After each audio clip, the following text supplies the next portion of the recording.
Alam mo, kailangan kung gagawin natin ang mga bagay-bagay, lalo na pagdating sa pera, kailangan purpose-driven yung finance mo. Hindi lang siya success-driven. Kasi pwede kang maging successful, pwede kang maging greedy. Hindi rin pwedeng profit-driven. Pag profit-driven, baka manlamang ka. Okay. Kahit na mali na ginagawa mo, gagawin mo. Pero ang sarap, kung ang ginagawa mo, yung layunin mo sa pera, diba? It's purpose-driven finance. Like for example, diba?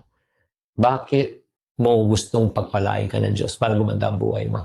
Tama o mali? Tama. Para mabili mo yung gusto mo, maprovide mo yung sa family mo. Yes or no?